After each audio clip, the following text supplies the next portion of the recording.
देखिए, आप मेरे से क्वेश्चन कर तो रहे हैं, लेकिन इसको सुनने के लिए आपको थोड़ा टाइम चाहिए।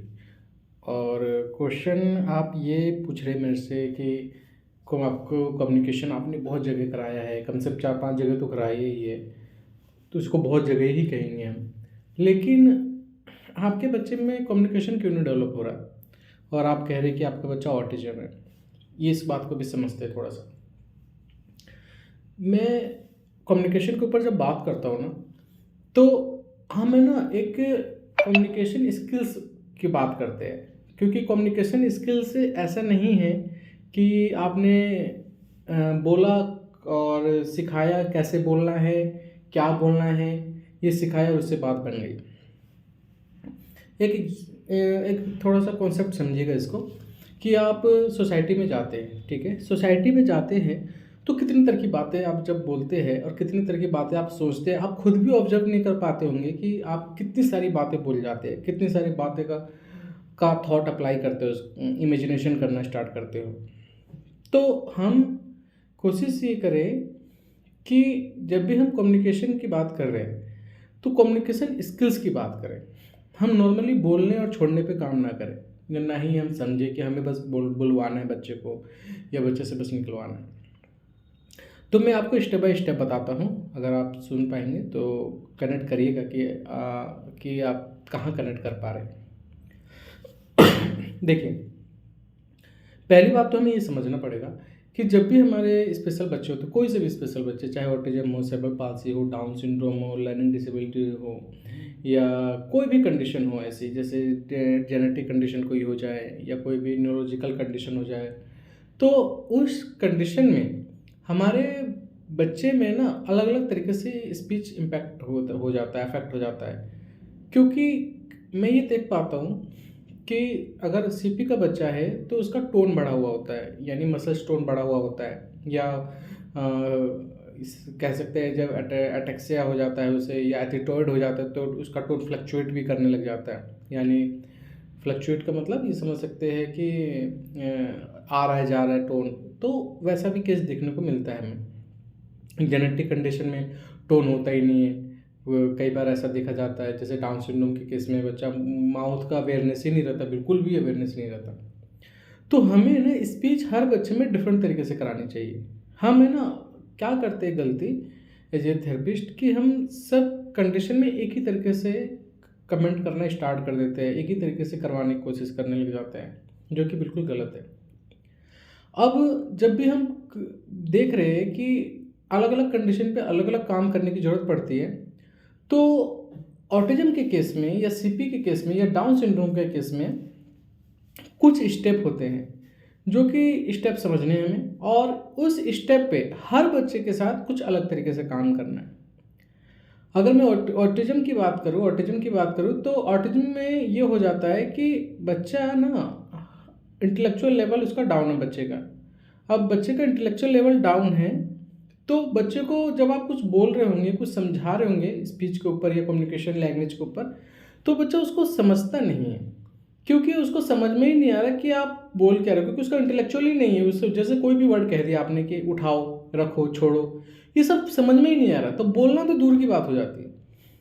क्योंकि हमारे ब्रेन में 2 एरिया बहुत इंपॉर्टेंट होते हैं स्पीच के, जिसे हम रिसेप्टिव एरिया कहते हैं और एक्सप्रेसिव एरिया कहते हैं, जिसे हम वर्निक एरिया और ब्रोकाज एरिया, इसको हम सेंसरी भी कहते हैं और मोटर भी कहते हैं। कि पहले आप समझ रहे हो, आप मेरी बातें समझ रहे हो ना? अगर आपको मेरी बातें समझ में ही नहीं आएगी तो आप बोलोगे क्या?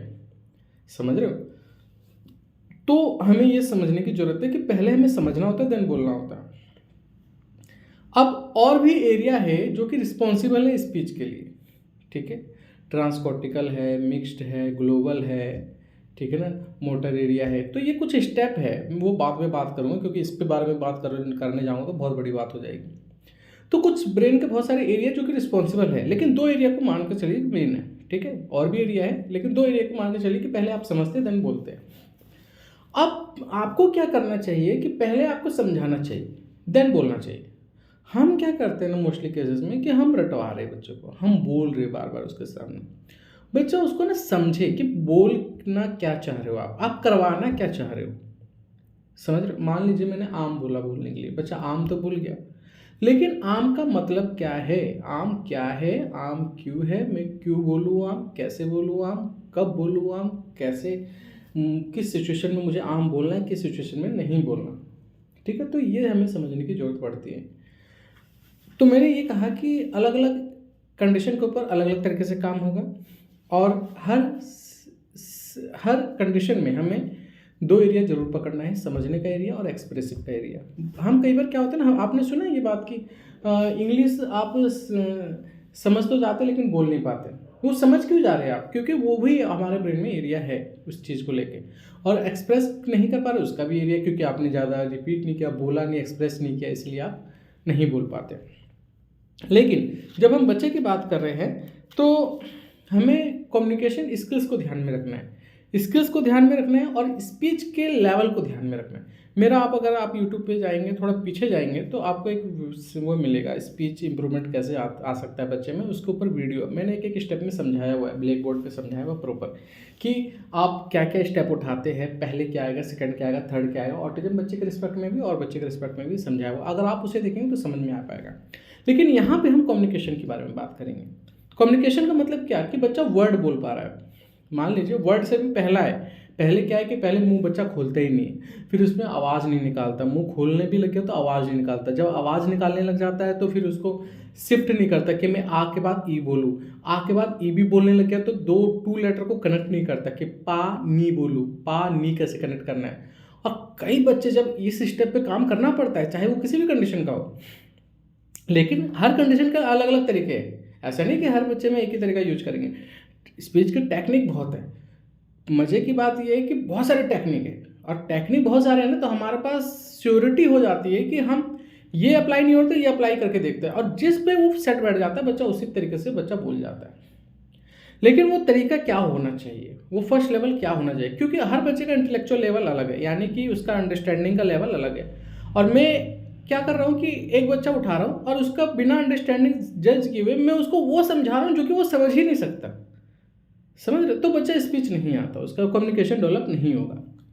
तो जो मैंने कहा कि आप आ बोल रहे हो, फिर आ के बाद ई बोल रहे हो, फिर कहे आ बोल रहे हो, फिर ई बोल ही नहीं रहे हो, फिर आप ही बोले जा रहे हो, आ, लेकिन जब ई बोल रहे हो तो बोल ही नहीं रहे हो। फिर आई कैसे कनेक्ट करना है, फिर टू लेटर कैसे कनेक्ट, फिर टू लेटर के बाद वर्ड कैसे बनाना है, फिर थ्री लेटर कैसे कनेक्ट करना है, फोर लेटर कैसे कनेक्ट करना है, ये सब के ऊपर हमारे कुछ टेक्निक होते हैं। वो सब हम स्पीच के ऊपर बात कर चुके हैं, वो आप मेरे पहले वाले वीडियो देखोगे तो आपको थोड़ा और अच्छे से समझ में आ पाएगा कि हमें काम क्या क्या करना है। लेकिन जब हम कम्युनिकेशन की बात कर रहे हैं, कम्युनिकेशन का मतलब कि वर्ड आ गया बच्चों को, ठीक है, बोलने वर्ड आ गया, proper word.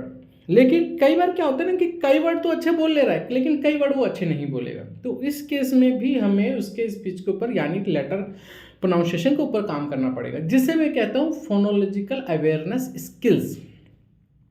Phonological awareness skills पे जब तक काम नहीं होता, बच्चा कोई भी हो, किसी भी कंडीशन का हो, वो वर्ड अच्छे से नहीं बोलेगा। और फोनोलॉजिकल अवेयरनेस स्किल्स को हमें नोट डाउन करना पड़ेगा कि फोनोलॉजिकल अवेयरनेस स्किल्स के क्या क्या स्टेप होते हैं। वो स्टेप आने के बाद बच्चा वर्ड बोल जाता है इजीली और अच्छे से बोलता है, चाहे कितने भी लेटर का हो, वो 4 लेटर का हो, 2 लेटर का हो, 3 लेटर का हो, टू लेटर का हो, कितने भी लेटर का हो, तो बच्चा वर्ड बोलना सीख गया। अब आप आते हैं कम्युनिकेशन स्किल्स के ऊपर। कम्युनिकेशन स्किल्स के ऊपर आते हैं ना, तो हमें ये ध्यान रखना है कि अब बच्चे का इंटेलेक्चुअल लेवल कितना बड़ा। यानी कि जब ओटी चल रहा था, ऑक्यूपेशनल थेरेपी चल रहा था और स्पीच थेरेपी चल रहा था, तो जब हम ये दोनों साथ में चला रहे थे तो इसका दोनों में क्या क्या हमने कॉमन चीज़ें रखी। मैंने ये देखा है कि ओटी और स्पीच का एक है ना कंबाइंड रोल नहीं रह जाता, नहीं कर पाते थेरेपिस्ट, क्योंकि स्पीच अपना हीरो बन रहा है और ओटी अपना हीरो बन रहा है। दोनों का कोऑर्डिनेशन होना बहुत ज़रूरी है। अब बच्चे का इंटेलेक्चुअल लेवल इतना और स्पीच उठाया जा रहा है इतना, अब स्पीच उठाया जा रहा है इतना और कम्युनिकेशन है इतना, तो वो डिले हो जाता है फिर स्पीच, समझ रहे हो? तो दोनों का कोऑर्डिनेशन होना, दोनों का बातचीत करना, दोनों को आपस में लिंक करना, दोनों से आपस में डिस्कस करना, वो बहुत इंपॉर्टेंट हो जाता है। तो मैंने ये कहा कि जब हम वर्ड पे आ जाते हैं तो कम्युनिकेशन की बात करना स्टार्ट कर देनी चाहिए। और मैंने ये देखा है कि जब भी हम कम्युनिकेशन के ऊपर काम कर रहे हैं तो हमें ना पिक्चर कार्ड उठा लेते हैं तुरंत सब लोग पिक्चर कार्ड उठा रहे हैं। तो मैं तो पहले बात की मैंने कहा कि अंडरस्टैंडिंग लेवल देख नहीं रहे और हम पिक्चर कार्ड उठा रहे हैं। तो पिक्चर कार्ड उठाने के बाद क्या हो रहा है ना कि बच्चा सोचो कि मैंने पिक्चर दिखाया एप्पल, ठीक है। अब एप्पल तो 2D में देख रहा है, 2D का मतलब वो वन वर्ड 1D और 2D में देख रहा है, यानी कि एक एंगल होता है, उस 2D में ही पिक्चर दिखेगा आपको। पिक्चर जब देखोगे किसी फोटो में 2D में ही दिखता है। लेकिन जब बच्चा रियल एप्पल में आता है तो उसे एप्पल बोल, उसको पहचान में ही नहीं आता कि ये भी एप्पल है। फिर हम वहाँ पे रटवा रहे होते हैं कि ये एप्पल है, ये एप्पल है, ये एप्पल है। कोशिश ये करनी चाहिए आजकल के टाइम में कि हम पिक्चर कार्ड ना उठा के हम लोग 3D का कॉन्सेप्ट उठाएं, 3D स्ट्रक्चर उठाएं। अब वो 3D कैसे उठाया जा सकता है, वो बहुत सारे तरीके हैं। VR चल रहा है आजकल, वर्चुअल रियलिटी वाला चल रहा है आजकल, बहुत सारे आजकल होलोग्राम आ गए हैं, उसके ऊपर काम कर रहे हैं आजकल। उसको लेकर काम, कम्युनिकेशन पे इम्प्रूवमेंट दी जा रही है। एक्शन का वहाँ पे एक्शन हो रहा है, रियल में दिखाया जा रहा है कि एक्शन क्या हो रहा है, फिर वहाँ पे कनेक्ट करवाया जा रहा है। ये होता है पिक्चर करवाना, इससे कहेंगे पिक्चर करवाना। 2D का पिक्चर दिखा के 3D का पिक्चर दिखा के बच्चा कुछ सेंस नहीं लेता। आप सोचो ज़रा कि आपके पास एक बैट से हिट करने वाला, बॉल को हिट करने वाला एक पर्सन है फोटो में, और आपको वहाँ पे क्या नोटिस करना है, आप क्या बताएंगे एक बच्चे को कि आपको क्या नोटिस। आप मान लीजिए आपने बोला ये देखो ये कौन है, क्रिकेटर। बच्चा बॉल देख रहा है उसमें, अब उसके दिमाग में बॉल घूम रहा है, लेकिन आपको तो एक्सप्रेस कर नहीं पा रहा, तो वो बोलते रह जाओगे, खूब रेपिटेशन करवाते, फ्रस्ट्रेट करते, देन एक टाइम आता है क्रिकेटर बोल जाता है। क्यों बोल जाता है? क्योंकि कहीं ना कहीं बच्चा रटा उस चीज़ को, लेकिन समझता है ना बच्चा, तो 3-4 स्टेप में क्लियर कर जाएगा। वो समझ जाएगा कि मेरे को क्या करवाना चाह रहे हो आप। अब वो पिक्चर में क्या देखे, बॉल देखे, बैट देखे, आपका हेलमेट देखे, आपका ड्रेस देखे, आपका कलर देखे, कि आपका पर्सन देखे कि क्या एक्शन हो रहा है, एक्शन देखे कि उसको समझना, कि आप थोड़ा ना समझा पा रहे हो वहाँ पे। आप तो सीधे बोल दे रहे हो क्रिकेटर है ये, या क्रिकेटर बैट को हिट कर रहा है। तो पर्टिकुलर वहाँ पे क्या समझने की जरूरत है उस पिक्चर में, जिसे कहते हैं डिस्क्रिमिनेशन, कि पिक्चर डिस्क्रिमिनेशन बच्चे में स्टेप है कि नहीं है। अगर पिक्चर डिस्क्रिमिनेशन स्टेप नहीं होगा तो बच्चा उसको कनेक्ट नहीं करेगा। इसको समझो। अब ये मैं क्यों बोल रहा हूँ ये, क्योंकि कई मैंने देखे कि जब हम पिक्चर उठा रहे होते हैं ना, तो हम रटवा रहे होते हैं, हम है ना स्टेप नहीं फॉलो करते। स्टेप क्या है, कम्युनिकेशन स्किल्स के पिक्चर कार्ड के पैक्स के एक स्टेप होते हैं, कम से कम 6 स्टेजेज है। मैं 7 बताऊंगा आपको, 6 स्टेजेज है, 7 स्टेजेज है। अब वो 6-7 स्टेजेज को कैसे क्लियर करते हैं, उसका एक स्टेप है। First, second, third A, third B, फिर फोर्थ, फिर फिफ्थ, फिर सिक्स, फिर सेवन्थ, ऐसे करके स्टेप है। अब वो फर्स्ट स्टेप क्या है कि how to communicate, second step क्या है कि distance and persistence, third step क्या है कि पिक्चर डिस्क्रिमिनेशन। आप समझो ना कि इतने सारे स्टेप है और हम कर क्या रहे हैं। और जैसे पिक्चर सेंटेंस स्ट्रक्चर है, एट्रीब्यूट्स एंड लैंग्वेज पैटर्न है, और कमेंटिंग है, आंसर क्वेश्चन आंसर है, ये सब स्टेप है। अब हम क्या कर रहे हैं कि इसमें से हम कोई सा भी स्टेप को फॉलो नहीं कर रहे। रीजन क्या है, आप सोचो कि बच्चा मेरा, आपने बोला उठाओ, जैसे आपने 3 कार्ड रखा, एप्पल रखा, मैंगो रखा, बनाना रखा, और आपने उसको बार बार बनाना समझाया, लेकिन जैसे आप बनाना देने के लिए बोलो बनाना नहीं दे रहा, तो फर्स्ट स्टेप तो यही होगा कि हाउ टू कम्युनिकेट। पहला कम्युनिकेशन क्या है कि पॉइंटिंग करने आ रहा है कि नहीं आ रहा है, उसे समझ में भी आ रहा है कि आपको छोड़ना है, रखना है, उठाना है। एक्शन समझ में ही नहीं आ रहा और आप उसको वर्ड करा रहे हैं, तो वर्ड करा देने से, रटवाने से इम्पैक्ट नहीं पड़ेगा। उस वर्ड पे कैसे एक्शन लेना वो भी इंपॉर्टेंट है, फिर उस पिक्चर में क्या डिस्क्रिमिनेट करना वो इंपॉर्टेंट है, फिर उसको सेंटेंस में कैसे कनेक्ट करना वो इंपॉर्टेंट है। समझ रहे हो, ये सब स्टेप है, और इसके ऊपर हमें बात करेंगे ना तो बहुत लंबी बात खिंच जाएगी। लेकिन मैं ना आपको बहुत सिंपल लैंग्वेज में समझाऊंगा कि कम्युनिकेशन स्किल्स में कौन कौन से स्टेप है जिसको हमें फॉलो अप करने पड़ता है, जिसको हमें प्रोसीजर में लाना पड़ता है।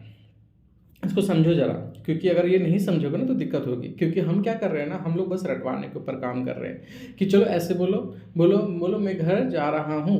अब जा रहा हूँ तो बोल दिया आपने, और रही हूँ कैसे सिखाओगे फिर आपने चुका था तो बोल दिया, लेकिन चुकी थी कैसे सिखाओगे आप, पढ़ा था कैसे सिखाओगे।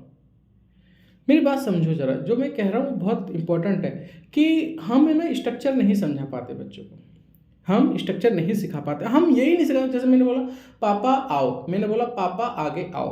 अब आगे का मतलब नहीं पता बच्चे को, आगे का मतलब नहीं पता, और हम बोले पापा आगे आओ, पापा आगे आओ, बोलो आगे का मतलब नहीं पता, और मैं पापा आगे आगे आओ बोल रहा हूँ, तो कैसे कम्युनिकेशन इंप्रूव होगा। सोच के देखो कि रटवाना इंपॉर्टेंट नहीं होता, हमें हमारा बच्चा क्या उस वर्ड को, उस सेंटेंस को समझ भी रहा है कि नहीं समझ रहा। कई बार क्या पेरेंट्स मैंने देखे कि वो बोल तो जाते हैं एट ए टाइम कि हाँ चलो ये बोलो इस टाइम, चलो मान लो बच्चे ने कुछ एक्शन किया, चलो ये बोलो इस टाइम, ठीक है वो प्रोसीजर ठीक है थोड़ा सा, लेकिन यहाँ पे भी हमें समझना है कि अगर किस टाइम जोन के साथ और किस सिचुएशन में वो बात बोली गई है, क्या ये आप समझा पाए बच्चे को? ये समझ रहे हो आप कि आप जो सेंटेंस ले रहे हो वो किस टाइम जोन के साथ था, प्रेजेंट में था, पास्ट में था, फ्यूचर में था वो। और दूसरा ये कि किस सिचुएशन में वो बातें बोली जा सकती है, क्या अदर वे में बोली जा सकती है, या इसे शॉर्ट करके भी बोली जा सकती है, या बड़े के सामने कैसे बोलनी चाहिए थी ये बात, और छोटे के सामने कैसे बोलनी चाहिए थी, लेडीज से कैसे बोलनी चाहिए थी, जेंट्स से कैसे बोलनी चाहिए थी, ग्रुप में होता तो वो सेंटेंस कैसे बोलना चाहिए था, वो कौन सिखाएगा? तो ये स्टेप है। तो कम्युनिकेशन का ना स्टेप को पेरेंट्स को समझना पड़ेगा। वो वहाँ पे बैठ के कि हाँ बोलो बोलो बोलो बोलो वाला कॉन्सेप्ट चलोगे ना, तो फिर गया आपके हाथ से माजरा गया, अब बच्चा रह जाएगा फिर ऐसे। समझ रहे हो मेरी बात? आप कहते हैं कि इमिटेशन है, अब मैं बात करूँगी कम्युनिकेशन स्किल्स में किस किस के एरिया पे काम करोगे। इमिटेशन है, इमिटेशन में क्या, यानी कि मैं जो बोल रहा हूँ उसको बोले। अब बच्चा बोल ही नहीं पा रहा, मैंने बोला पापा यहाँ आओ, बच्चा बोले अभी आ ओ आ ये कर रहा है बच्चा, और आप सेंटेंस पकड़ा रहे हो सीधे। तो गलती तो यहीं हो रही है कि बच्चा लेटर ही वर्ड नहीं बोल रहा है, लेटर नहीं बोला, आप सेंटेंस बोल रहे हो उसके सामने। मतलब किस सेंस की बात कर रहे हैं हम लोग, मुझे तो समझ में नहीं आता ऐसा क्यों कर रहे हैं हम बोल रहे कुछ तो बोल रहा है, कुछ तो समझा रहा है, अपनी बातों कुछ एक्सप्रेस तो कर पा रहा है, तोड़ तोड़ के तो एक्सप्रेस कर पा रहा है, तोड़ तोड़ के एक्सप्रेस कर पा रहे हैं। आप समझ लो कि आपके सामने एक्सप्रेस कर पा रहा, अगर दो किसी ने मार दिया उसको, या उसको कहीं दिक्कत हो गई सोसाइटी में, तो वो कैसे एक्सप्रेस करेगा दूसरे के सामने? आपके सामने क्या आप हमेशा रहने वाले हो? कुछ तो एक्सप्रेस कर रहा, कुछ तो एक्सप्रेस करेगा, फिर वो आगे नहीं बढ़ेगा बच्चा। समझो जरा, वो आगे नहीं बढ़ेगा बच्चा। तो इमिटेशन है ना, काफ़ी स्टेप समझना है कि इमिटेशन जब करा रहे हो, कॉपी करवा रहे हो सेंटेंस की, ठीक है, लेकिन सेंटेंस की कॉपी कराते समय आप क्या ध्यान रख रहे हो? क्या ये ध्यान रख रहे हो कि वो 1 वर्ड से 2 वर्ड पे आए, कि 2 वर्ड से 3 वर्ड पे, 3 वर्ड से सेंटेंस पे, सेंटेंस से 2 सेंटेंस पे, 2 सेंटेंस से 3 सेंटेंस, 3 सेंटेंस से 4 सेंटेंस कॉपी कर पा रहा है कि नहीं कर पा रहा? मेरा बच्चा 3 सेंटेंस कॉपी कर जाता है, अरे मेरा बच्चा तो बोल जाता है, बोलता सब बातें बोलता है, लेकिन 3 से 4 आऊँगा तो वो स्टेप कौन करेगा? वो आप पैराग्राफ में बात कर रहे हैं ना, इतनी सारी बातें कर रहे हैं ना, कब करेगा बच्चा? 5-5 साल के बच्चे इतनी बड़ी बड़ी बातें बोलते हैं। और हमारे जब स्पेशल बच्चे होते हैं, हमें जो टेंशन होता है कि मेरा बच्चा क्यों नहीं बोल पा रहा, अभी भी 1 वर्ड पे, 2 वर्ड पे, 3 वर्ड से वो सेंटेंस ही नहीं बोल पा रहा, एक सेंटेंस बोलने में उसको इतनी दिक्कत हो रही। क्या रीज़न है उसके पीछे का? रीज़न ये है कि हमने स्टेप समझे ही नहीं, हमें जो बताया गया हमने उसको फॉलो कर। अब पेरेंट्स से बोले हम तो एजुकेटेड नहीं, हम इतने एजुकेटेड होते तो, अरे एजुकेटेड मत होइए, आप सोचिए कि मेरे बच्चे को सोसाइटी में जाने पे क्या क्या इंपॉर्टेंट है, फिर आप अपने थेरेपिस्ट को पूछिए, फिर आप डिस्कस कीजिए। मैं डिस्कशन को तो बहुत वैल्यू देता हूँ कि आप डिस्कस करोगे तो आपको समझ में आएगी बात। आप डिस्कशन ही नहीं रखोगे, काम ही नहीं करोगे उसको, तो पहली बात तो आप काम करो, काम करोगे समझोगे कि हाँ यार ये दिक्कत आ रही है, देन फिर आप कंसर्न करोगे तो आप सुनो, सुनने के बाद आप एक लाइन में आंसर मत ढूंढो। प्लीज़ मैं सब पेरेंट्स को बोलता हूँ कि आप एक लाइन में आंसर मत ढूंढो, 1 लाइन आंसर बिल्कुल नुकसान होगा आपके बच्चे के लिए। मैंने कह दिया कि आपका बच्चा ना 6 महीने में बोल जाएगा, पूरा पैराग्राफ बोलेगा। अच्छा, अरे अरे बहुत है यार, 6 महीने चलो करा देते, 6 महीने कराने के बाद कुछ ना बोलो तो आप क्या कर लोगे? आप मेरा क्या कर सकते हो? कुछ कर नहीं कर पाओगे, फिर आप जाओगे जयराम जी करोगे और भगवान का दोष दोगे कि हाँ कुछ नहीं हुआ। तो आपको समझना पड़ेगा मैम, आप बिना समझे काम नहीं चल सकता। तो इमिटेशन की बात कर रहा था मैं, तो इमिटेशन ऐसे लेना चाहिए मैं, फ्लेक्सिबिलिटी होना चाहिए कि मैं कुछ बोल रहा हूँ तो फिर एकदम से कुछ चेंजेस कर दूँ। मैं बोलता मुझे खाना खाना पड़ा, लेकिन तुम तो खाना खा रहे थे। अब देखो अलग अलग सेंटेंस है ना, और अलग अलग सिचुएशन की बात कर रहा हूँ, तो फ्लेक्सिबिलिटी होनी चाहिए कि अभी मैंने कुछ किया, अभी बोल दिया, अभी मैं चेंज कर रहा हूँ मूवमेंट को, तो तुरंत चेंज वाला एक्शन मैंने उस सेंटेंस को बोल दिया। तो ये होता है फ्लेक्सिबिलिटी। इसको समझ, सीक्वेंसिंग होना चाहिए, बच्चों को पता होना चाहिए कि फर्स्ट स्टेप क्या बोलना है, सेकंड स्टेप में क्या बोलना है, थर्ड स्टेप में क्या बोलना है। ऐसे स्टेप बढ़ते चले जाते हैं, पैराग्राफ से स्टोरी से ऐसे काफ़ी सारी कहानियाँ बनना स्टार्ट हो जाती हैं। ठीक है, तो बहुत सारी चीज़ें हैं। तो सीक्वेंसिंग है कि हाँ first step, second step, third step कैसे उठा रहा बच्चा। रीजनिंग होनी चाहिए बच्चे में कि मुझे कब, क्यों, कहाँ, कैसे, क्या बोलना चाहिए, मुझे क्या बोल रहा हूँ मैं, क्या नहीं बोलना चाहिए मुझे, क्यों बोल रहा हूँ, कब बोल रहा हूँ, कहाँ बोल रहा हूँ, किसने बोला, क्यों बोला। ये सारे बच्चे को अंदर रीजनिंग एक अच्छी खासी डेवलप करनी पड़ेगी हमें। तो रीजनिंग के ऊपर भी काम करना पड़ता है कि हाँ क्या बोलना है, क्यों बोलना है, किस लिए बोलना है, कहाँ बोलना है, कब बोलना है, ये सारे इसके ऊपर काम करना। और वो से स्टेप है, एकदम से नहीं कि सर हाँ बता दो जी क्या होगा, इसके स्टेप है। वो स्टेप पे आने का भी स्टेप है कि हाँ, अगर मैं रीजनिंग पे आऊँ तो रीजनिंग से पहले मैं ये सोचूंगा कि बच्चे में वो लेवल है कि नहीं है, क्या वो auditory figure ground, auditory identification, auditory integration, classification, auditory closure, auditory figure ground, auditory discrimination है कि नहीं है बच्चे में, सुनने की पावर है कि नहीं है पहले, और हम सीधे सेंटेंस पे आ रहे, हम सीधे पिक्चर कार्ड उठा रहे। समझ रहे हो मेरी बात?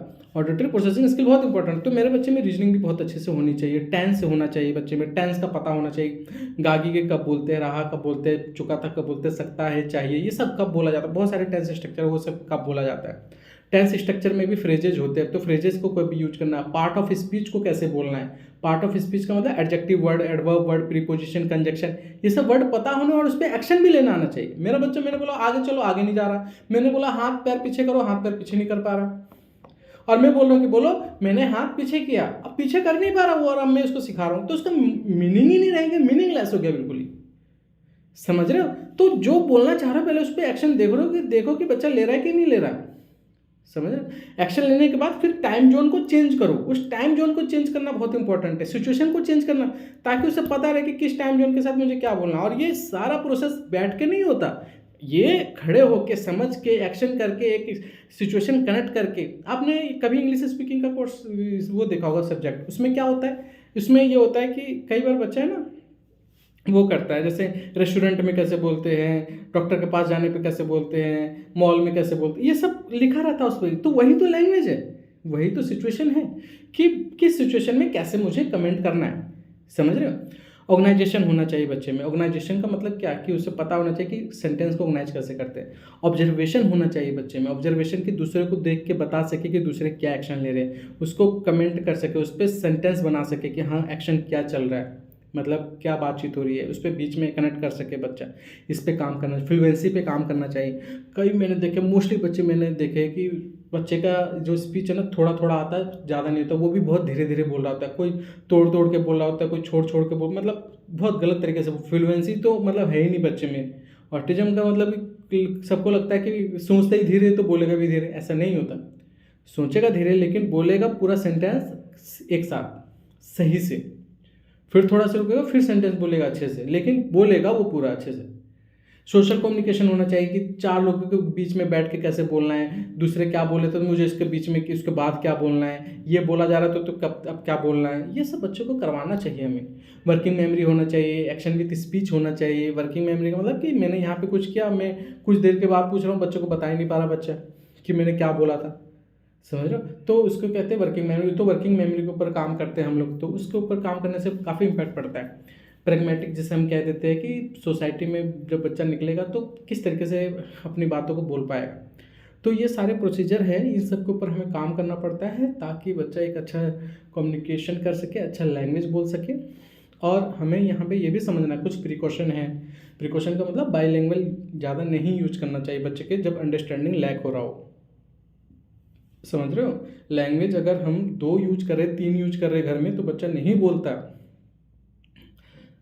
बोलता क्योंकि उसे नहीं समझ में आता वाटर को वाटर कब कह रहे हो, पानी को पानी कब कह रहे हो, वाटर को पानी, पानी को वाटर, प्ले खेल को खेलना कह रहे हो, प्ले कह रहे हो, प्ले करो, खेलना कह रहे हो। आप बोलो नहीं, सब चीज़ें तो आनी चाहिए बच्चों को, आनी तो चाहिए लेकिन पहले समझ में भी तो आनी चाहिए।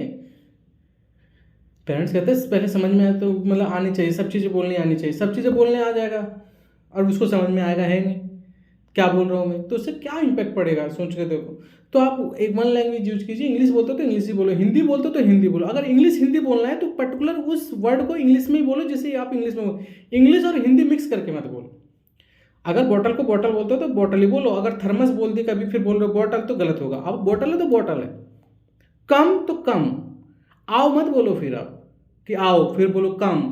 देखें मैंने अपने आप को एक्सप्रेस करने के लिए पेरेंट्स करते हैं कि हम देखो देखो हम बहुत इंटेलिजेंट हैं, ऐसा नहीं करना। कोशिश ये करना है कि हमें सिंगल लैंग्वेज का यूज करना है। इशारा नहीं करना कि हाँ इशारे से बातचीत करके बताओ, बोलो ऐसे करो, बोलो आ वा वा आ ओ, ये सब नहीं करते। ये सब करने से बच्चा उसका आदत पड़ जाता है बच्चे को। रिपीटिशन मतलब ये समझ लो पैटर्न बनाता है बच्चे को। जब तक आप ऐसे नहीं करोगे बच्चा नहीं बोलता। हाँ बोलो, हाँ बोलो, हाँ हाँ हाँ बोलो, हाँ हाँ, बच्चा वही आदत पड़ जाता है। और आदत पड़ जाता है, क्यों आदत पड़ रहा है? क्योंकि ये पैटर्न है ऑटिज्म का। आप समझना, मेरे काफ़ी सारे वीडियो ऑटिज्म के ऊपर, ऑटिज्म का पैटर्न क्यों डेवलप हो रहा है, सिस्टमिंग क्यों हो रहा है, इसके ऊपर वीडियो बना हुआ है। तो आप सुनो कि आपका बच्चा पैटर्न बनाएगा, ऑटिज्म बच्चा पैटर्न बनाएगा, और पैटर्न बनाएगा वो किसी भी चीज़ का पैटर्न बनाएगा। पैटर्न का मतलब हैबिचुअल होना है उस चीज़ के ऊपर। तो हैबिचुअल होगा, बार बार उसको ऐसी प्रोसेस करेगा और आपको कंसर्न होगा कि मेरा बच्चा स्पीच क्यों नहीं कर रहा। तो इस सब चीज़ों को ध्यान में रखिए, कम्युनिकेशन इंप्रूव कीजिए, लैंग्वेज इंप्रूव कीजिए और अपने बच्चे को नॉर्मल की तरफ लेके जाइए। Thank you so much.